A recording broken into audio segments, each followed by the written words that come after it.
Good evening. Rape has come to be seen as the most dreadful of crimes, short of murder. Serious sexual assault, the worst kind of violation of another human being.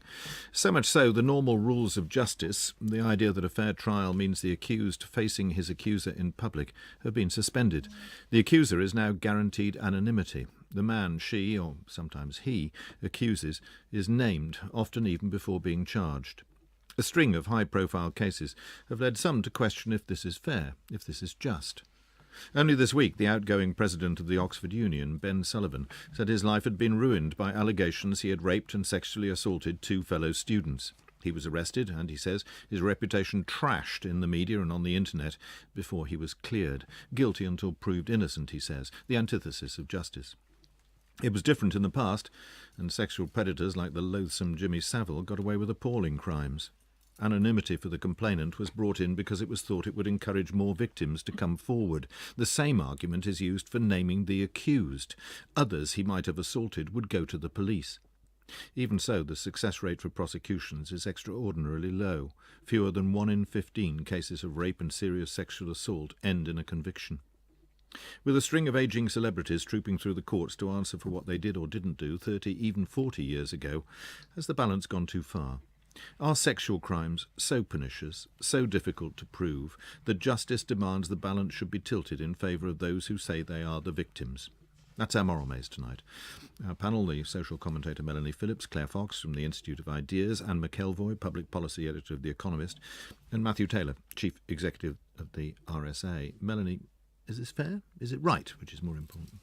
I personally believe that in trials involving sexual offences, both defendant and accuser should be named. I think the principle of open justice is extremely important, and I think there are occasions when it must be breached in the interest of justice, but sexual offences are not those occasions. Matthew Taylor? I think it's a complex issue, but I'm not convinced that a small number of high-profile cases are sufficient to shift the balance away from victims. Claire?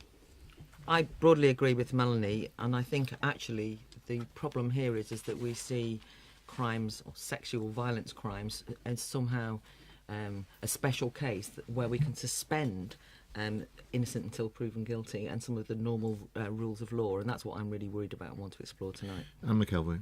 Well, I take exactly the opposite view from Melanie. I believe that anonymity should be extended to those accused of rape or sexual offences unless it is proven or until it is proven that they did, in fact, commit the offence. Panel, thanks very much indeed. Our first witness is Nigel Evans, MP, former Deputy Speaker of the House of Commons, of course, cleared of several charges of sexual assault, now campaigning for alleged sex offenders to have anonymity, at least until they're charged. What impact did the whole thing have on you? Difficult to put it into words, really. During the period, it was like getting hit by an Eddie Stobart truck every day, and then increasingly more than once a day. The impact is enormous, not just on me, but on my family, my friends, my constituents. I carried on doing my job as Deputy Speaker in title only until about September, and then when I was charged, I gave that up because I wanted to focus on defending myself. Your career as well? My career it rolled back dramatically, but the fact is that all right, mine was charged, but there are of course lots of others where they don't get charged. They still get through the same torture of publicity in the newspapers and on TV, and yet they're not even charged. Claire Fox? Undoubtedly a terrible ordeal, but and not fair. Is there something to be said though that for allowing both sides to be equally treated, i.e. that the complainant and the accused are both in the public arena, as with other crimes? Yes, I wouldn't want to see a change in the law that the complainant's name became known. Otherwise, I do think that you would find a lot of people not be willing to come forward. So I think that it's absolutely right that their names are kept secret. But my argument is that we go back to what it was in 1988, which was that the accused were all also remaining anonymous as well. For some reason or other, the law got changed in 1988 only for half the equation. So I'm not arguing that both names, the accused and the accusers, are known, but I do believe that there should be equality. No, I think that you've identified one approach. I've got the opposite, which is I want equality, but that it's no anonymity for anyone. But when you say it would put people off coming forward, that's an argument that we hear. I mean, there's nothing to be ashamed of. To say that you have been a victim of a sexual crime. Yeah, for some reason or other, though, the stigma with a sexual assault seems to be different to almost any other crime short of murder. But is it not the case that, well, we don't even treat murder as an exception in terms of anonymity, but is it not the case that this can only reinforce stigma if you treat it differently to every other crime? I just think you have to accept that it is different, that there does seem to be a stigma on behalf of people. There's still a lot of people, even with anonymity, who don't come forward. So I think that you have to do what you possibly can to ensure that those who have been raped feel that they have protection when they come forward to the police, that their names are not going to be bandied around newspapers and TV, and they themselves will feel it difficult then to walk down a street because people will start looking at them. It might seem something of a cliche, but the sense that justice should not only be done but should be seen to be done is an important principle in a democracy. I mean, if everything becomes behind closed doors, isn't that a much more frightening regime where we, the people, don't know who's been prosecuted or what's being threatened on behalf of in our name, as it were? Well, yeah, but that's the... I fully appreciate that, but if it does mean that people who have been raped aren't going to come forward, then I think that we need to treat that differently. So you would then... In that instance, then, you actually concede quite a lot, which is the argument that's used almost against your position, which is that this should be treated differently. People won't come forward unless we have a special protection.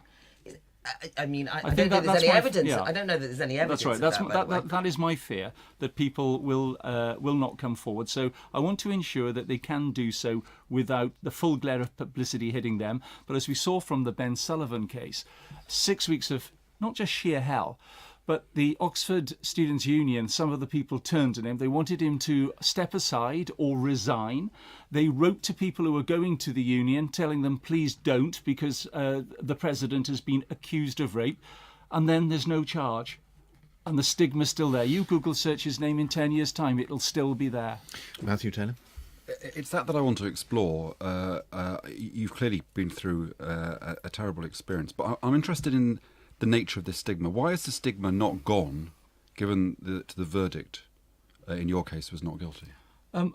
I just think that there is an awful stigma of people being accusing you of sexual offences. If I was accused of theft... Let me give you an example. Jerry Conlon died the weekend before Yes. last. Now, he had a terrible life. He was put in prison. Yes. There was no stigma that attached to him because it was just not him. Do you know, I still think that maybe some element of stigma there, Matthew, because people still believe that if you're accused, that there's no smoke without fire. That's always there, quite frankly. It doesn't matter what you've done. But there is something special about sexual offences that seem to give it a special status above other things. But do you think that might be that the stigma is not because necessarily people think that the verdict is wrong, no smoke without fire, as you put it, but it's because possibly of the things that have been revealed in the trial which people disapprove of? Yeah, I mean, if it goes to charge, yes, there's a trial, and they start delving into your private life. They start throwing everything at you, including the kitchen sink, and there's lots of twists and deceit and lies that get told during a trial. That's part of the prosecution's job. But there might also be things which the defendant admits to be true about their lifestyle, about misjudgments which they made, and it may be that which leads to the reputational damage. And isn't that just a consequence of people being prosecuted? I mean, isn't that just what happens? It's an unfortunate thing. That's what happens when people get prosecuted. No, because I think you'll find in 10 years' time, Matthew, when you Google search my name, it won't be about anything to do with anything that came out about the trial, but it will all be about that I was accused of rape, and then it was that I was cleared of rape. But I don't think that there will be the minutiae of what goes on during the 5 weeks, in my case, of a trial about other things.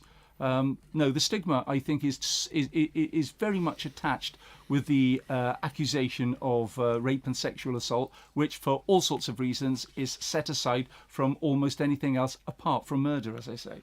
I'm just not sure that's the case. I think we've had a case in the last couple of days with Rebecca Brooks as somebody who's been cleared of a charge, but has in the process of that trial had to admit that things were going on under her guardianship, which have impacted her reputation. So that would not be that her reputation was damaged unfairly because of no smoke without fire. It would be fairly damaged because of what she had to disclose in the trial. Yeah, I don't think that the reputational damage with Rebecca Brooks will be there in at any time at all. I think that with a sexual assault or with a rape, it's something that is so personal and so intimate. People have their own image of what rape happens to be in any event, and just the allegation of that, I think, just sets it apart from almost anything else.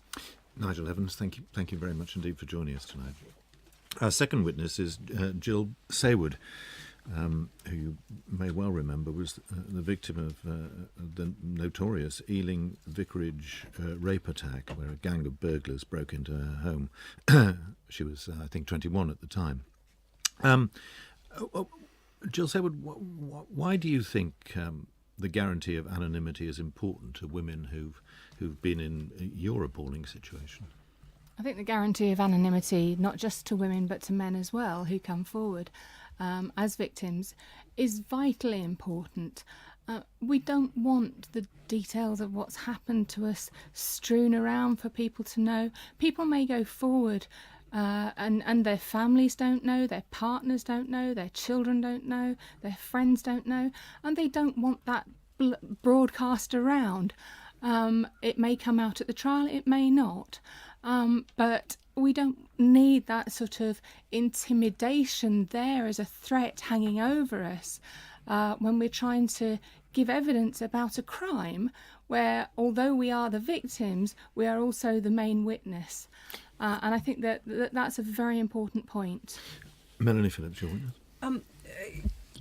Is it not, though, fundamentally against our concept of open justice for this kind of imbalance to be accommodated, in which a defendant who's accused of a very serious crime indeed, of some kind of sexual offence, is named while his accuser remains anonymous, thus giving rise to the suspicion that a number of people might come forward and produce false allegations without being held to account? Well, I think it's true to say that very, very few people, and it's the same number of people in every other type of crime, come forward with false allegations. What we generally find is people who haven't felt strong enough to go forward with their own evidence, for whatever reason, often because they were conned into a situation in the first place, but people who haven't felt able to come forward with their own evidence feel stronger knowing that this has happened to somebody else. And I think it's very important that we do look at the balance, as you call it. I was in that situation in 1986 where I didn't know, I wasn't allowed to know my abuser's name until the morning I went to court. Now, I had all sorts of things to deal with that morning. Learning his name for the first time should never have entered into that. I shouldn't have had to live with that sort of odd sensation of finding out who this person was when I should be concentrating on the minutiae of what was about to come forward, which was me giving evidence about the case. Just remind us, when your trial took place, the trial in which you were the accuser, were you given anonymity at that point? Or did it, you were named later on, were you not? I was named... I was named via a process of jigsaw identification. I was on the front page of The Sun. So during the trial or afterwards? Before the trial. Yes, I see. Days after the rape had happened. Right. Although my face was blacked out. Right. But what lots I'm getting of people at is, knew me. Sure. But basically, I had almost no anonymity at that point. Yeah. Although technically, the law could have protected me. I understand. But again, at that point, actually, the law didn't protect me, because if the police needed to put my details forward, they could have I done. just don't want to get into the minutiae of that. What I'm getting at is this, that you went through, you had been through the most appalling experience of being raped and attacked in the way that you were. You were then put through, as all victims in these circumstances are, another terrible experience in court, an aggressive cross-examination which is necessary in a criminal trial. Isn't the trauma that you're describing to do with what you go through as a victim in court rather than the fact that you're named?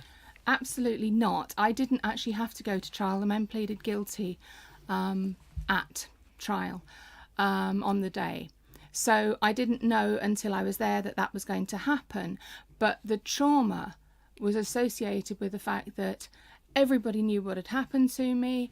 that I didn't know who these people were, I didn't know anything about them, I didn't know that I could be walking past them in the street, I knew nothing. And that just added to the sense of fear, the sense of isolation, the sense of unknown. But You're dealing with a round. ghost. Let me turn it round. Just one point. If a defendant doesn't know who his accuser is, and if that defendant is innocent, wouldn't you feel sympathy for him in exactly the same way? I would feel, and I've been through this with a friend, so I know what it's like, I would feel very much that I could make the choice. I could make the choice of whether I believed that he was a rapist or not, but at least I would be making an informed choice because I knew him and because I could trust him, or I could decide that I didn't trust him. And McElroy? Jill, you said when you started talking that there were many things that rape victims they didn't want their families, their friends and those around them to know, understandably, because those things carry a particular, whether we call it a stigma or just an unpleasantness, something that they feel should not be in the public domain, yes? Yes. So why, given that these things are so serious, and whatever we call it, there is some particular way of looking at sexual crimes and their seriousness, why would you then not accept that those falsely accused should also therefore be protected on that score? I think what I'm saying is that those who are falsely accused get the opportunity to say that they are falsely accused. But I think what we have to say is when people are arrested, if their names are made known, that gives people the opportunity to come forward.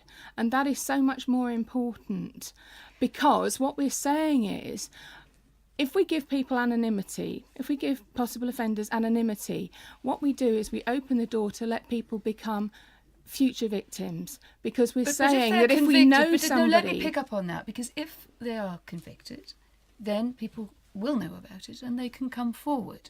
But the problem that you surely have is that in order to, if you like, produce more people coming forward, a very understandable goal, you are prepared, I think, to ride rather roughshod over the rights of those who have not committed crimes, who find themselves falsely accused.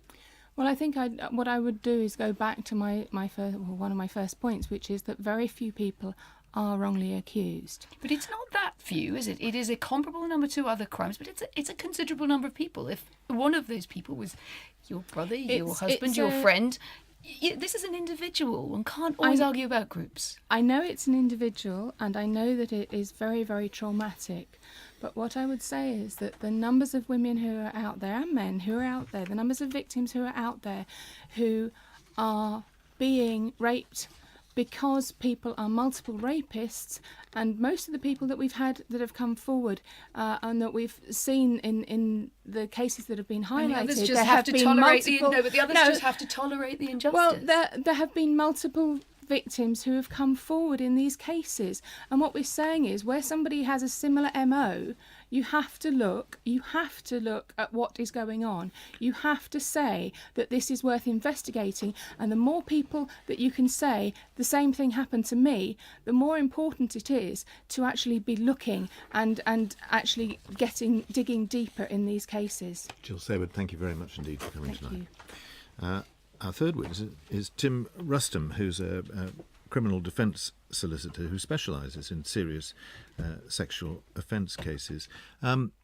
You, I think, don't object to anonymity for the complainant, but want the defendant to be anonymous also, right up to the point of conviction.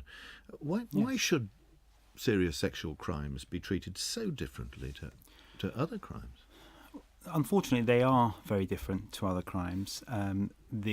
I think it's been aired already on the programme, but there is a stigma that's attached, which is quite specific to sexual offences. If you murder people, there's a fair stigma to that too, isn't it? It's a different type of stigma. One of the problems is very often people who face these sort of cases, they have families, so you have to look at the interests of not just themselves, but their wife, their partner, their children. Often they're employed, they could have businesses.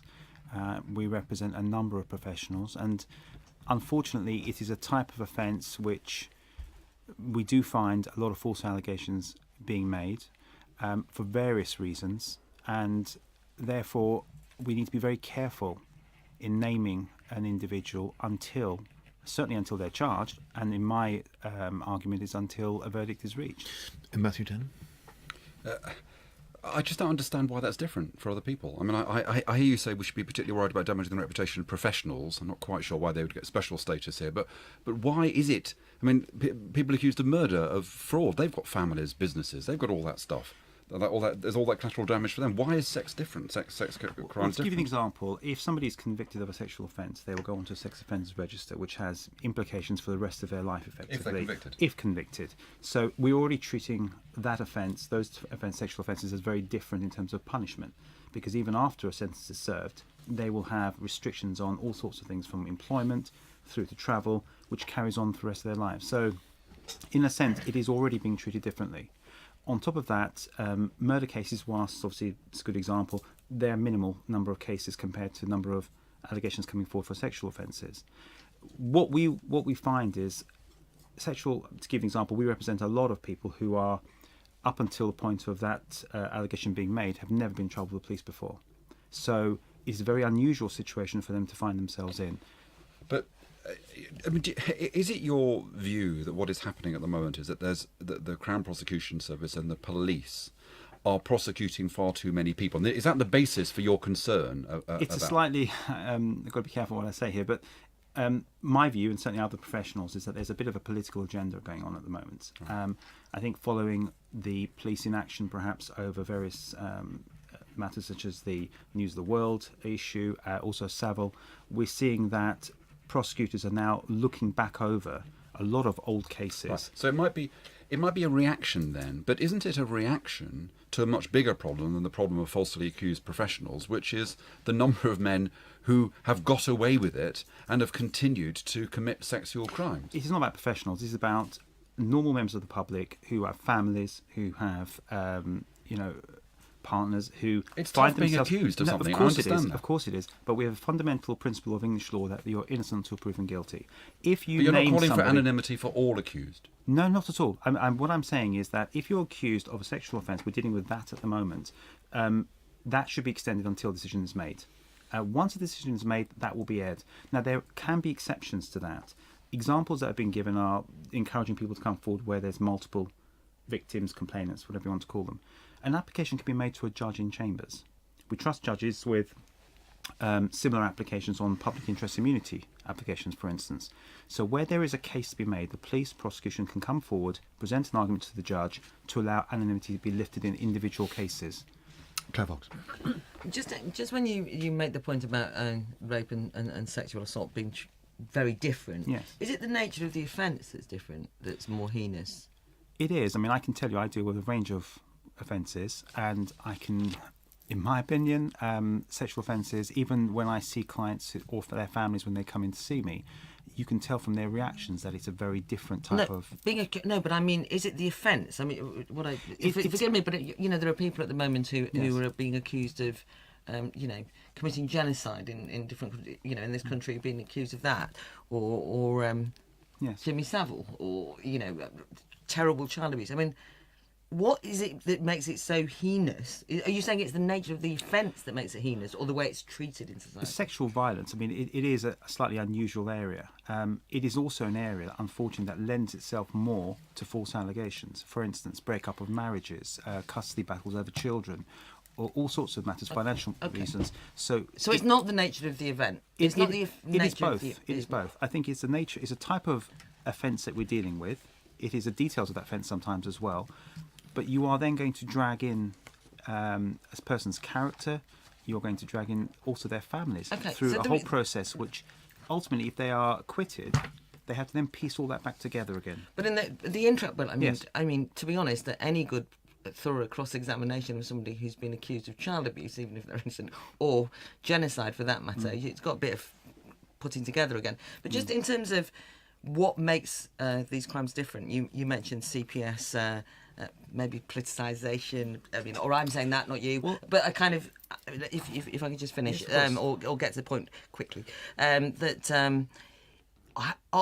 by treating sexual offences and rape differently, for example by anonymity, are we ourselves not actually treating it as a special case? And that makes the stigma worse in a way. Whether we like it or not, I think it is a special case. And what I mean by that is, if you look at the fact that police and prosecutions and even judges have specialist training to deal with sexual offences over and above other offences. That's kind of relatively recently as part of this kind of like...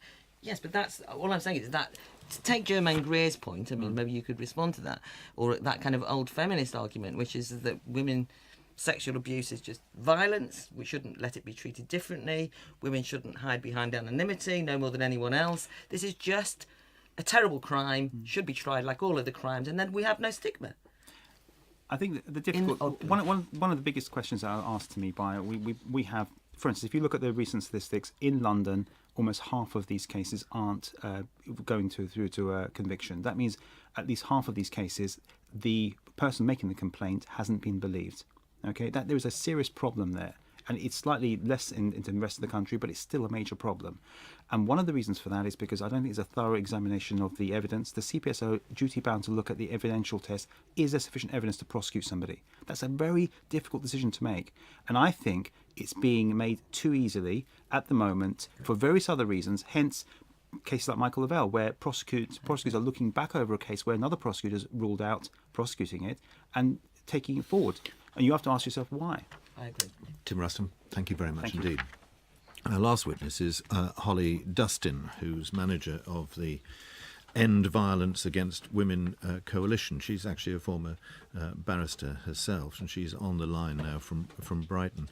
Holly Dustin, the whole idea of giving the complainant anonymity is that more will come forward.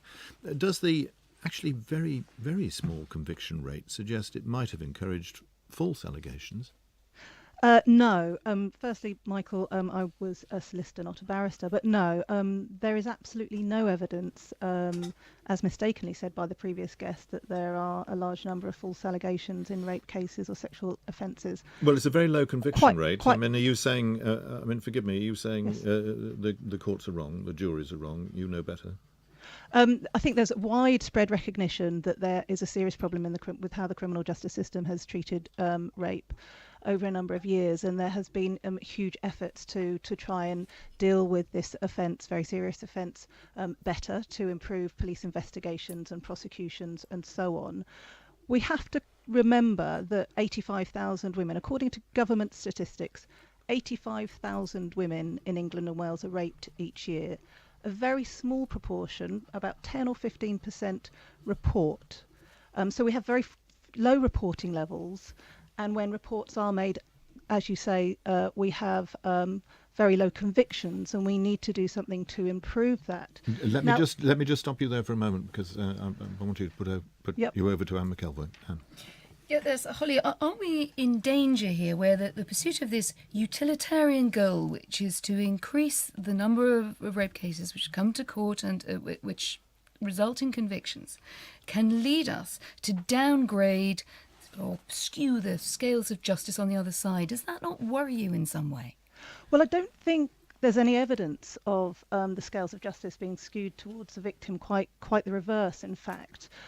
We know. I mean, we've heard Jill. Well, we just heard Nigel Evans tonight, who's only one example, but the CPS's own study says that 10% of allegations of rape and domestic violence claims are false. That's not a negligible figure if you happen to be one of the 10%, is it? I don't think it is 10%. I think it's far lower than that. The CPS carried out a very thorough study last year in looking at specifically the issue of false allegations in rape cases, and over a 17-month period, there were over 5,600 prosecutions for rape, and in that same period there were only 35 prosecutions for false allegations of rape. So this myth that there are a large number of false allegations some of them of rape some of them is were quite withdrawn. wrong. No, but I'm not going to. Let's not have a sort of statistical to and fro. But there's a number of people. They do exist. They're real people. They exist now. They'll exist in the future. They have names, and they could be people you or I care about. So I suppose my moral question, as opposed to my statistical one, is really, what do you do about that? As you pursue, for what I understand are very sound ethical reasons, your desire to get up the rape conviction rates, how do you factor those people in if you won't give them anonymity? You're dragging them through the mud. Well, what the system of justice that we have is that at charge, defendants are routinely named, whether that's for rape or murder, or hacking or theft or whatever. That's an absolutely basic principle of our open justice system. It's a basic tenet of our democratic system, so that we know what's happening in the courts, there's transparency and so on. Now, the police do have discretion whether to publicise names of suspects in rape and other cases prior to trial, as they did with Stuart Hall. And if you will remember, they publicised his name, further victims and witnesses came forward, and he was ultimately convicted of 16 allegations of sexual offences against girls. Now, I don't think anyone... That's using discretion, but you wouldn't Absolutely. have any degree of anonymity, and that seems to me to be problematic in terms of the moral impact on those falsely accused. I think we have the balance right at the moment, and clearly it is all a matter of a balance. But I think it's right at the moment that the police have discretion whether or not to publicise the case until publicise the name prior to charge, and they may do so for good investigatory reasons, like in the Stuart Hall case, because sex offenders are often repeat offenders. And then at charge, as with every other offence, it is quite routine to name the defendant as a basic principle of transparency. Melanie Finnis? I wonder why people like yourself insist on singling out sexual offences for this kind of special treatment. I mean, let's look at the conviction rate. It is simply not the case that the conviction rate is very low. The CPS report that you mentioned said that it was up to 63%. Others put it at 60%. At court stage, that's right. At court stage, and it's higher than the conviction rate for other serious offences. So what's all this nonsense about the conviction rate being low? Of those cases that are reported to the police, less than 7% result in conviction.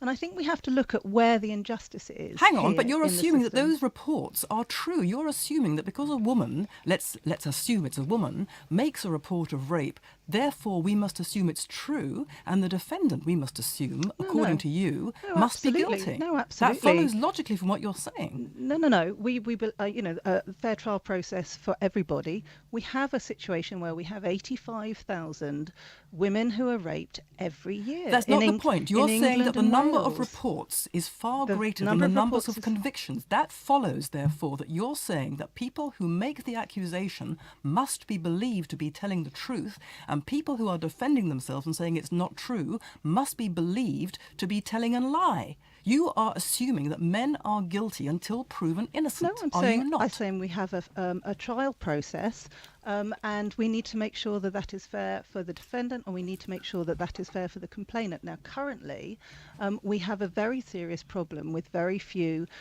women having confidence in the system to report. And in fact, very few, we have a serious problem with how we ensure there is specialist support from rape crisis centres and others for those survivors, because women's services are so underfunded, and that's really crucial as well, that they get support whether or not they want to report to the police. But if they do choose to report, the system has to be fair. And I think there's widespread understanding that the CPS and police have made real efforts to improve the treatment of rape complainants through the system. Holly Dustin, thank you very much indeed for joining us this evening. So let's drill down to the panel to I suppose the nodal points of this particular argument. I mean, do we accept that the rape and serious sexual assault is in a very, very special category? And if so, is it this whole stigma argument that makes it so, Melanie? I think it is in a special category. I was rather impressed by what Nigel Evans said, because not just because he's been through the mill, but because I thought he made some rather good points, except that he insisted that the stigma was because it was the accusation of rape. I think, as Matthew was trying to suggest to him, the stigma comes from what is brought out in court that the defendant may actually even acknowledge happened. And it might with not in sexual itself have been offences, illegal, but be disapproved absolutely. of by people disapprove of society at behaviour, large. especially in the sexual area, as he says. it is a particularly tendentious area in which people disapprove of behaviour, and that's the problem that people like him find in a court trial. But I think that you asked, Michael, whether it is special, and I think part of the reason for the complexity of this is it's special in two ways. It is special because, as Nigel Evans eloquently argued, there is a particular stigma that attaches to people who are accused. But we also know that it's special because it's the only crime in which it is the habit of the defence to suggest that the victim in some ways was implicated in the crime. People don't say you wanted to be burgled. People don't say you wanted to be beaten up. But they do say you were somehow implicated in this crime. So it's special in both those ways, which is why it's so difficult. Yeah, Anne. Yes, but I think that's why I pursue, having heard the witnesses tonight and heard, a very good challenge to my position on anonymity for the accused. But in the end, I'm still going to stick with it for this reason. It is precisely that mixture of characteristics that Matthew has just mentioned, but also that secrecy, no one's a very old-fashioned word, but sexual behaviour is often secret. Lots of people do want to keep things secret, and therefore, because so much is secret, private, intimate, when we hear someone accused, we think, so that was really what was going on. And that, I wouldn't even call it stigma. I think it's just a natural human response to something that is based around the private act of sex. And you can't really remove that. However, Claire raised this thing, could we not sort of change the way we respond? I think we really couldn't. We can destigmatise lots of things, and rightly we have done. That is always a point, and it's I think one reason why you have to be very careful when you pursue other goals, that you don't end up skewing the scales of justice against the falsely accused. And Claire, I mean, Matthew made a very good point, but it's also true that in rape and serious sexual assault, there might be even more of the no smoke without fire element, even when somebody is found not guilty. That might be true, or it might not be. I think the context at the moment has meant that this discussion has become even more difficult, because I do think, as our third witness implied, this has been turned into what can only be described as kind of a very politicised arena, and the kind of trawling for old cases, the kind of particular way that sexual offences are described. We shouldn't underestimate a very unpleasant intolerance that's emerged amongst some feminist campaigners who, if you kind of query the statistics on rape cases, juries that get it wrong or victims, and this has actually been said by the DPP, that they're victims of rape myths, i.e. they're not going along, that the juries are overly brainwashed by rape myths. That's why they keep getting the wrong verdict. This is the kind of, if you don't go along, and so the reason I'm saying that is because I think that has made the whole thing more fraught, and I don't think it need be. And I think that from a feminist or a kind of women's equality point of view, if women want equality, then we must accept that extends to, all walks of life, and being open and public about identifying ourselves when we testify against someone who's, if our testimony can lose them their liberty. But that's how important it is. It seems to me that we're worried about the reaction to the problem, when we ought to be more worried about the problem. The reason why all this trawling through old cases is happening is because, to our eternal shame, it was found that people had been committing these offences for years and years and years, and it has exposed the fact that people have managed to get away with it for years and years. And maybe there is an overreaction to that, but I would rather, in a sense, there was an overreaction that we continue that behaviour. And I think it's interesting, if you talk about our third witness, Tim Rustem, that he... the people are being a bit, playing fast and loose with statistics. One thing he said that I just think it's really important to object to, he said that the Crown Prosecution Service didn't take forward 50% of cases because they didn't believe the accuser. That's not the case. They didn't take forward those cases because they didn't think they could get a conviction, not because they didn't necessarily believe the accuser. So it worries me that he uses that in a way which suggests that the level of false accusation is much higher than it is. The statistics and competing assertions here are very difficult to reconcile. I mean, first of all, this figure of 85,000 women raped every year, where does that come from? Secondly, one side of the argument says there are very few false allegations, and the other side of the argument says there are lots of false allegations. Where are all these statistics coming from, and who's right? The statistics are banded around, and I follow these statistics for a long time, and a lot of them are based on extremely dodgy surveys. But what the Ministry of Justice has said is that, and this was a report in 2010, there is a lack of consistent definition of what constitutes a false rape allegation, as well as variations in recording practices by police and others, which make accurate assessment of the true rate of false allegations very difficult. The fact is, no one actually knows. But you know what? I've decided in a moral sense, rather than, we're rightly interested in what we think is really going on. But if we're just actually trying to make decisions, and the law should be moral as well as just, that whether it's 5%, whether it's 10%, whether it's 80,000, 60,000, these are things that we should rightly try to tie down. But they don't actually change very much. Yeah. And one of the, I think, is more important. I think they do, Anne, because I don't think they do, because if you are in a small minority, you still... I'll just finish briefly. If you're in a small minority of men who are falsely accused, but you suffer terrible damage, as does everyone around you, which you also have to measure, then, it is still as important as if the number was somewhat higher. I agree, but as I said, it is a terrible thing that you to be alleged that you committed a crime, even when you get the right outcome from the jury. But this is about a balance of harms in the end. Absolutely. There are harms on both sides. And that's what it boils down to. And in the end, you make a judgment, which is the greatest harm that some people be falsely accused and face stigma, but possibly, as Melanie said, because of what they admit in the trial, not necessarily because people think there's no smoke without fire, or that we carry on with the system in which it is clear that an awful lot of women are not reporting, a lot of men are getting away with it. And in the end, I believe you support the status quo because the balance of harms supports the present system. I think it's just incredibly dangerous that we're in an atmosphere at the moment where people will say, in order to increase the convictions and to rectify the harms, we have to change the law. And, and change the focus of guilt and the burden of proof in relation to consent. If you look at some of the discussion that's going on at the moment, it's really frightening.